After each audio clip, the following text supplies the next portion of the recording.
सूत जी कहते हैं, जब ज्ञान संपन्न मार्कंडेय मुनि ने इस प्रकार स्तुति की, तब भगवान नर नारायण ने प्रसन्न होकर मार्कंडेय जी से कहा।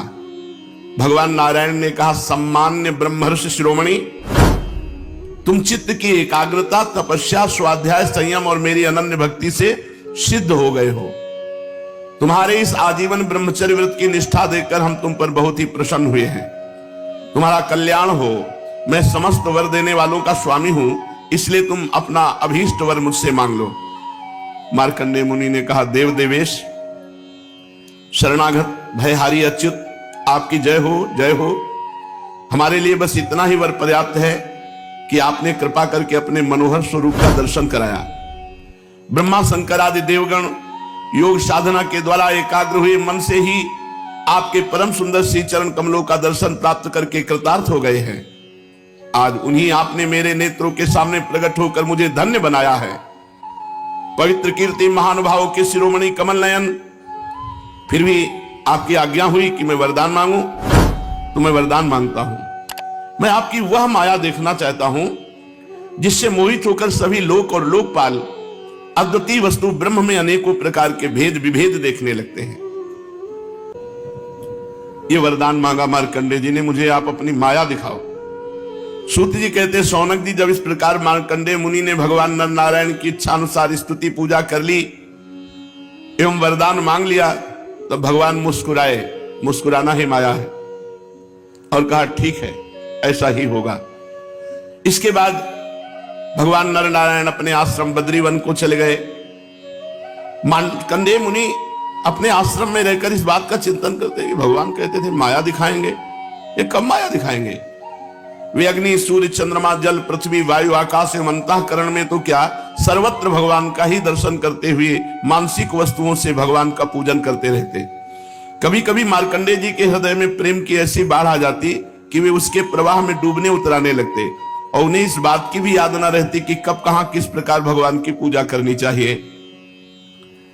वो सोचते थे कि भगवान आएंगे, फिर कभी कोई ऐसा चमत्कार, जादू, माया का दिखाएंगे। यही सोच रहे थे कि एक दिन पुष्पभद्रा नदी के तट पर मार्कंडेय मुनि भगवान की उपासना में तन्मय हो रहे थे। अचानक देखा कि बड़ी आंधी आ गई, बड़े जोर की आंधी। उसी समय आंधी के कारण बड़ी भयंकर आवाज होने लगी। देखा फिर विकराल बादल आ गए, आकाश बादलों से भर गया। देखा बिजली चमक चमक कर कड़कने लगी, और रथ के धुरे के समान बूंदे नहीं, धारा जल की बरसने लगी। यही नहीं, मार्कंडेय मुनि ने देखा कि समुद्र अपनी मर्यादा तोड़ दिया और बाढ़ में आ गया, और पृथ्वी को निगलते हुए उनके आश्रम को भी डूब दिया। आंधी के वेग में समुद्र की बड़ी बड़ी लहरें, बड़े भयंकर भंवर, बड़ी भयंकर कान फाड़ डालने वाली ध्वनि, और स्थान स्थान पर बड़े बड़े मगरमच्छ लहरों में उछल रहे। उस समय मार्कंडेय जी ने देखा कि बाहर भीतर चारों ओर जल ही जल, मूसलाधार वर्षा, समुद्र मर्यादा तोड़ दिए, सब संसार समुद्र में डूब गया। जिधर देखो जल ही जल, यहां तक कि भीतर भी आंख मूंदते तो जल ही जल, कुछ और दिखाई नहीं दे रहा था। ऐसा जान पड़ता था कि जल राशि में पृथ्वी ही नहीं, स्वर्ग ब्रह्मलोक सब डूब गया। ऊपर से बड़े वेग से आंधी चल रही थी, बिजली चमक रही थी, जिससे संपूर्ण जगत संतप्त हो रहा था। मार्कंडेय मुनि ने देखा कि इस जल प्रलय से सारी पृथ्वी डूब गई। उद्भिद, स्वेदज, अंडज, जरायुज, चारों प्रकार के प्राणी एवं 84 लाख योनियां सब व्याकुल हो गई, सब डूब गई। अब तो मार्कंडेय जी बहुत भयभीत हो गए, उदास हो गए। उनके सामने ही प्रलय समुद्र में भयंकर लहरें उठ रही थी, आंधी के वेग से जलराशि उछल रही थी, प्रलयकालीन बादल बरस बरस कर समुद्र को और भी भरते जा रहे थे। उन्होंने देखा कि समुद्र ने द्वीप, वर्ष, पर्वतों के साथ सारी पृथ्वी को डुबो दिया। पृथ्वी, अंतरिक्ष, स्वर्ग, ज्योतिर्मंडल, ग्रह, नक्षत्र, तारे, दिशाएं, तीनों लोक सब समुद्र में डूब गए। बचे तो केवल मार्कंडेय मुनि, सब डूब गए। अब उस समय उनकी जटाएं खुल गई, वो पागलों के समान हाथ फैला फैला करके अपने प्राण बचाने के लिए भागते, जिधर भागते उधर जल राशि। भूख से, प्यास से व्याकुल हो रहे थे। किसी और बड़े बड़े मगरमच्छ उन पर टूट पड़ते, कोई तिमिंगिल मच्छ उन पर टूट पड़ता। हवा की लहर के झोंके, थपेड़े, घायल हो गए, विकल हो गए।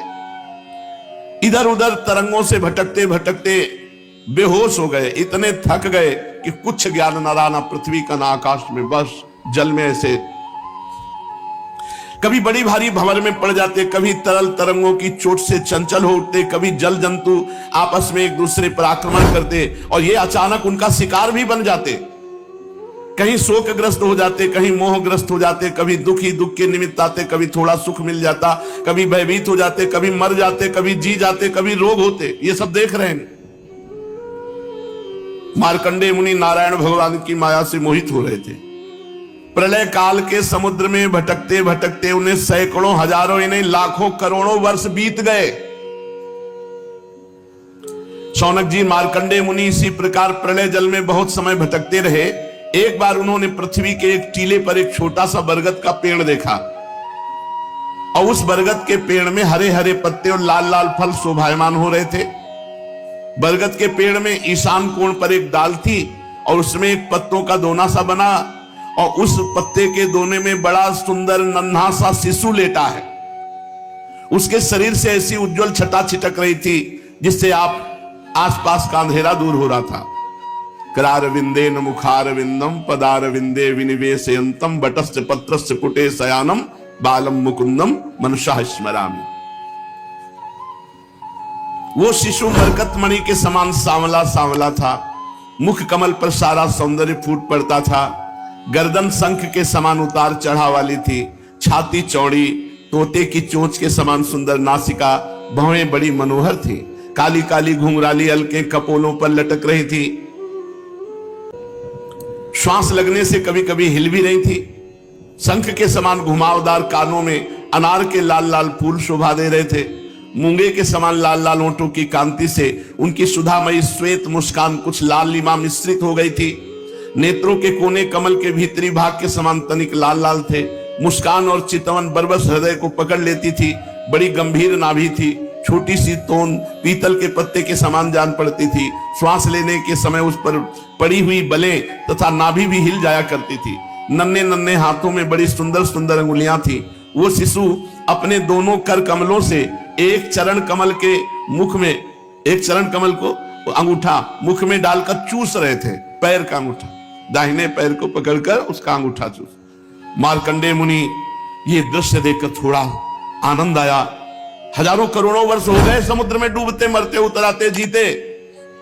जब भगवान बाल मुकुंद के दर्शन किए तो थोड़ा शौनक जी उस दिव्य शिशु को देखते ही मार्कंडेय मुनि की सारी थकावट जाती रही। आनंद से उनके हृदय कमल और नेत्र कमल खिल गए। शरीर पुलकित हो गया। उस नन्हे से शिशु के इस अद्भुत भाव को देखकर उनके मन में तरह तरह की शंकाएं, ये कौन है ऐसा। अब वे उस शिशु से बातें पूछने के लिए उनके सामने गए सड़क के। अभी मार्कंडेय जी पहुंच भी नहीं पाए थे कि उस शिशु के श्वास के साथ उसके शरीर के भीतर उस प्रकार घुस गए जैसे कोई मच्छर किसी के पेट में चला जाए। जब शिशु के पेट में जाके देखा तो वही हाल वहां भी था। वहां भी प्रलय चल रही थी। पूरी सृष्टि जल में डूब गई थी। और वे विचित्र दृश्य देखकर आश्चर्यचकित हो गए कि जो प्रलय बाहर थी वही इस बालक के उदर में भी। वे मोहवश कुछ सोच विचार भी न सके।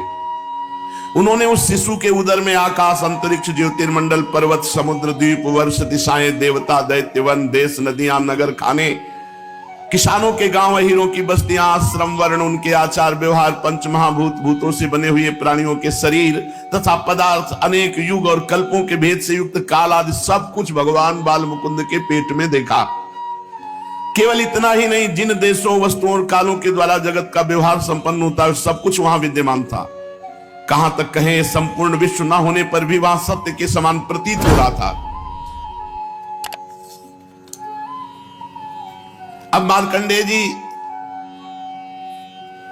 बहुत व्याकुल हैं। पेट में ही देख रहे हैं हिमालय पर्वत, वही पुष्पभद्रा नदी, तट में अपना आश्रम, और ऋषियों को भी मार्कंडेय जी ने प्रत्यक्ष देखा। संपूर्ण विश्व ब्रह्मांड भगवान के उदर में देखा। ये देख ही रहे थे कि दिव्य शिशु के श्वास के द्वारा बाहर आ गए।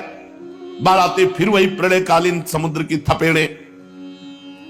फिर उन्होंने देखा कि समुद्र के बीच में पृथ्वी के टीले पर वही बरगद का पेड़ ज्यों का त्यों विद्यमान है और उसके पत्ते के दोने में वही शिशु सोया हुआ है। उसके अधरों पर प्रेमामृत से परिपूर्ण मंद मंद मुस्कान है और अपनी प्रेम पूर्ण चितवन से वो मार्कंडेय जी की ओर देख रहा है। अब मार्कंडेय मुनि इंद्रियातीत भगवान को जो शिशु के रूप में क्रीड़ा कर रहे थे और नेत्रों के मार्ग से पहले ही हृदय में विराजमान हो चुके थे, आलिंगन करने के लिए बड़े श्रम और कठिनाई से आगे बढ़े। परंतु शौनक जी, भगवान केवल योगियों के ही नहीं, स्वयं योग के भी स्वामी और सबके हृदय में छिपे रहने वाले हैं। अब मार्कंडेय मुनि उनके पास पहुंच भी ना पाए थे कि वे तुरंत वट वृक्ष सहित सब अंतर ध्यान। ठीक वैसे ही जैसे अभागे और असमर्थ पुरुषों के परिश्रम का पता नहीं चलता कि फल दिए बिना ही क्या हो गया, शौनक जी उस शिशु के अंतर ध्यान होते ही वो बरगद का वृक्ष तथा प्रलयकालीन दृश्य एवं जल भी तत्काल लीन हो गया। और मार्कंडेय मुनि ने देखा कुछ नहीं, सूखा अपने आश्रम में चटाई पे बैठे हैं और ये सब 48 मिनट और कितने कल्प व्यतीत हो गए प्रलय में। सूत जी कहते हैं, शौनकादि ऋषि मार्कंडेय मुनि ने जब भगवान नारायण की योग माया का वैभव देखा तो कांप गए। एक बूंद पानी नहीं, पूरा प्रलय हो गया। माया से मुक्त होने के लिए मायापति भगवान की एकमात्र शरणागति उपाय है, दूसरा कोई उपाय नहीं है। उन्हीं की शरण में स्थित हो गए मार्कंडेय जी। प्रभु अब भूलकर कभी अपनी माया मत दिखाना। मार्कंडेय जी मन ही मन कहा, प्रभु आपकी माया वास्तव में प्रतीति मात्र होने पर भी सत्य ज्ञान के समान प्रकाशित होती है और बड़े बड़े विद्वान भी उसके खेलों में मोहित हो जाते हैं। आपके श्री चरण कमल ही शरणागतों को सब प्रकार से अभय दान करते हैं, इसलिए मैंने आपके श्री चरण कमलों की शरण ग्रहण की है। सूत जी कहते हैं, मार्कंडेय जी इस प्रकार शरणागति की भावना में तन्मय हो रहे थे।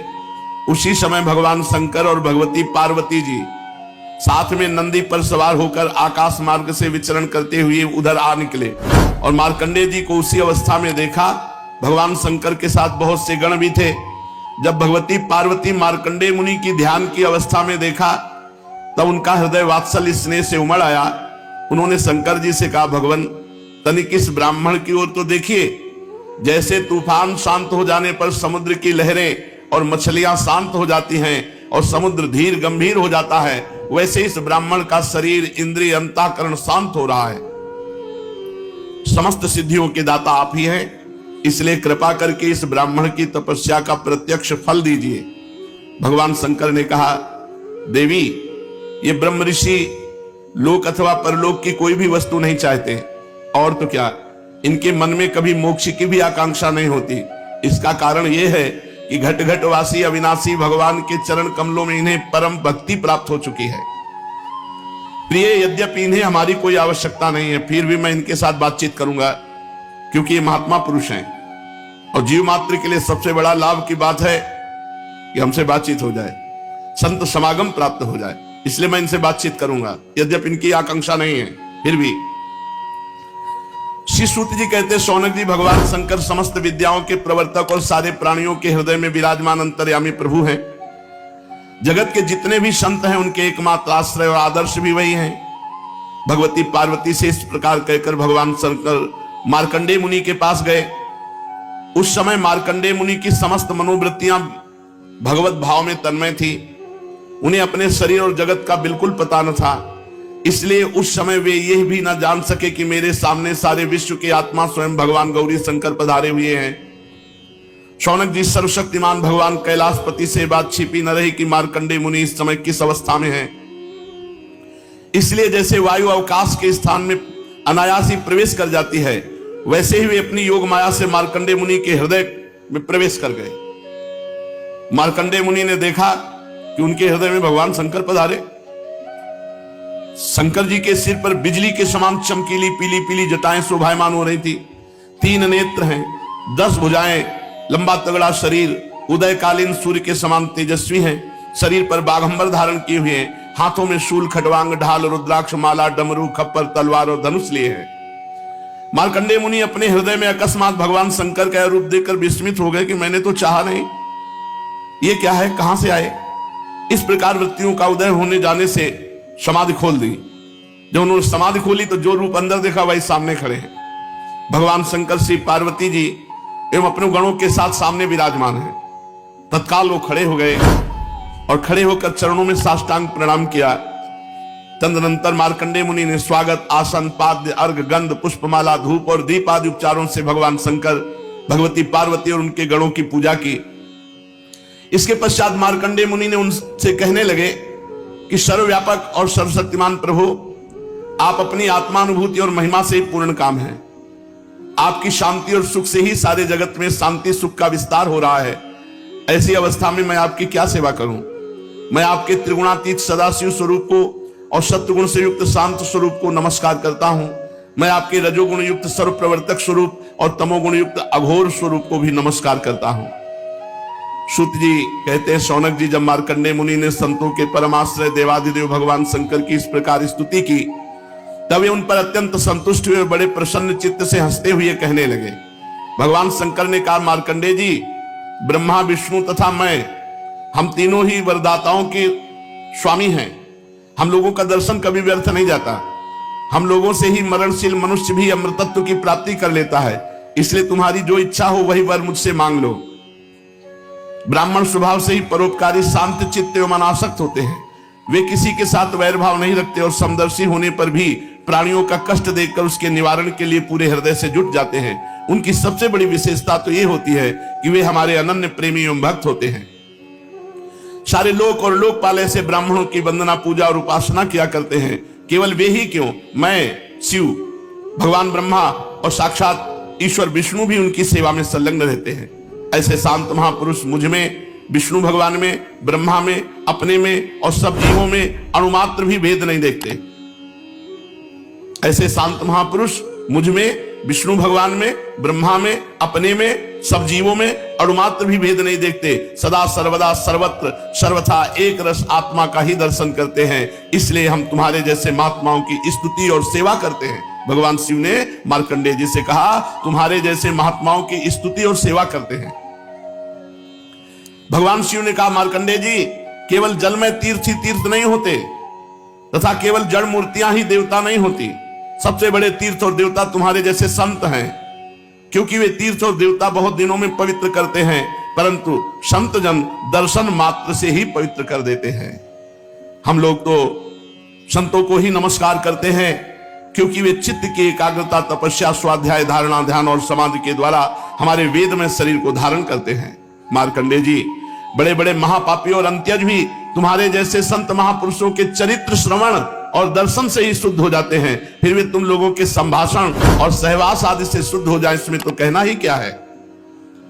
सूत जी कहते, शौनकादि ऋषियों, चंद्रभूषण देवाधिदेव भगवान शंकर की एक एक बात धर्म के गुप्ततम रहस्य से परिपूर्ण थी। एक एक अक्षर